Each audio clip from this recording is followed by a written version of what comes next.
So let us see next question. Choose the correct option and justify your answer. First question क्या है, 2 tan 30 degree upon 1 plus tan square 30 degree का value आपको बताना कितना होगा. Okay, तो tan 30 आपको पता है 1/√3 होता है, तो 2 इंटू 1/√3 अपॉन 1 प्लस 1/√3 का होल स्क्वायर. अभी बनेगा 2 1 2 अपॉन √3 अपॉन 1 प्लस 1 का स्क्वायर 1/3.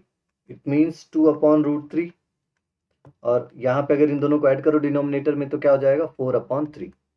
ओके, तो 2 अपॉन √3 ये ऊपर जाएगा, बनेगा 3/4. 2 2 जा 4, आपके पास आ गया 3/2√3.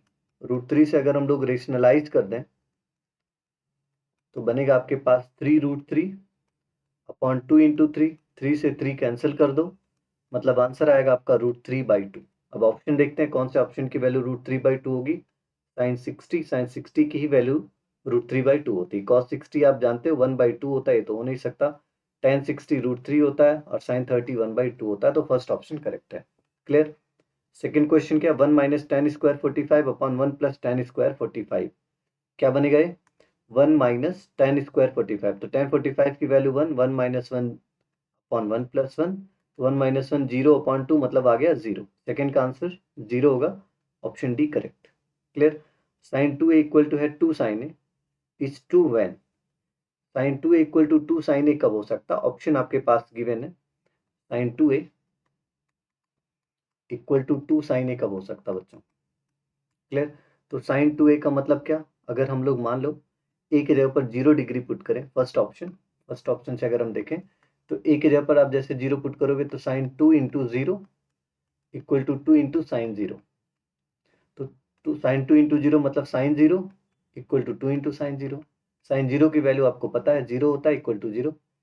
यहाँ भी sin 0, 2 इंटू 0 0, तो 0 इक्वल टू 0 आ रहा है, मतलब a की वैल्यू जब 0 डिग्री होगी तब यहाँ पर आप कह सकते हैं इन ऑप्शंस में से 0 डिग्री पर sin 2a 2 sin a के इक्वल होगा. sin 30 पर तो भाई आप समझ रहे हो 1/2 होगा तो 1 हो जाएगा ना. sin 60 हो जाएगा, sin 60 की वैल्यू √3/2, इस पे भी इन सब पे नहीं होगा इक्वल.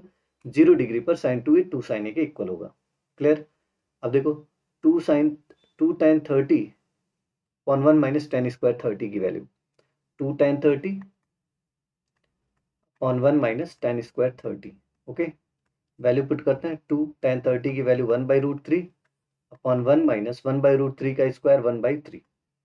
तो ये हो गया आपके पास 2/√3 और अपॉन 3 माइनस 1 2/3. तो 2/√3 इंटू 3/2, 2 से 2 कैंसिल करो, रेशनलाइज कर देते हैं. तो 3/√3 को अगर रेशनलाइज करेंगे तो बनेगा आपके पास सिर्फ √3. ओके, तो √3 देखो इसमें कौन से ऑप्शन की वैल्यू √3 होगी, तो tan 60 की वैल्यू √3 होती है, option C correct. Okay, third question, tan a plus b equal to √3 given है आपको. तो tan a प्लस b आप जानते हो किसके टेबल में, tan के टेबल में किसकी वैल्यू √3 होती है, tan 60 की वैल्यू. तो यहाँ से a प्लस b आप पता कर सकते हो, आ जाएगा 60 डिग्री. और फिर ये तो इक्वेशन 1 हो गया. tan a माइनस b 1/√3 है, तो tan a minus b equal to 1/√3. tan के टेबल में 1/√3 वैल्यू होती है 60 की, तो tan a माइनस b 30 की, तो tan 30 डिग्री. तो a minus b equal to आ गया 30 डिग्री, इक्वेशन 2. इन दोनों इक्वेशन को सॉल्व कर लेते हैं. a प्लस b आ गया आपके पास 60 डिग्री और a माइनस b है 30 डिग्री. इन दोनों को ऐड करते हैं, b से b कैंसिल हो गया, 2a का वैल्यू आ जाएगा 90 डिग्री, मतलब a आ गया आपके पास 45. और अगर a का वैल्यू इक्वेशन 1 में सब्सटीट्यूट कर दो तो b कितना डिग्री आ जाएगा 15 डिग्री. ओके, तो a और b पता करने को बोल रहा था, a की वैल्यू आ गई 45 और b की वैल्यू आ गई 15 डिग्री. यही आंसर है. ओके, आगे बढ़ते हैं. क्वेश्चन नंबर 4 देखिए. State whether the following are true और false. This sin a plus b equal to sin a plus sin b. आप कोई भी एक रैंडम वैल्यू लेके सोच लो, sin a प्लस b क्या sin a plus sin b के इक्वल होगा, sin a plus sin b.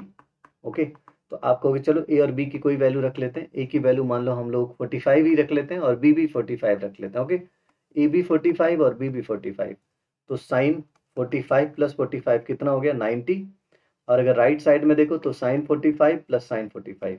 Okay, अब आप यहाँ पे देख सकते हैं कि साइन 90 की वैल्यू तो 1 होती है, और ये 1/√2 प्लस 1/√2 मतलब 2/√2, और 2/√2 का मतलब √2। और आपको हिसाब साफ पता है कि 1 और √2 कभी इक्वल नहीं हो सकते, मतलब LHS RHS के इक्वल नहीं हो सकता, तो पहला स्टेटमेंट फॉल्स है। ओके, दूसरा, the value of sine theta increases as theta increase. Table में हमने देखा ही था कि जब थीटा बढ़ेगा तो साइन भी बढ़ेगा, ये बात करेक्ट है।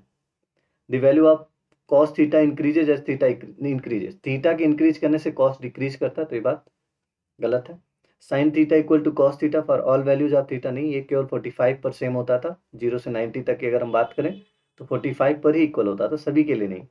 Cot A is not defined at A equal to 0, अगर ए 0 ले लेते हो तो कॉट 0 का मतलब होता है कॉस 0 अपॉन साइन 0, और साइन 0 की वैल्यू क्योंकि 0 होती है तो अपॉन में 0 आने से अनडिफाइंड हो जाएगा, ये बात करेक्ट है। ओके।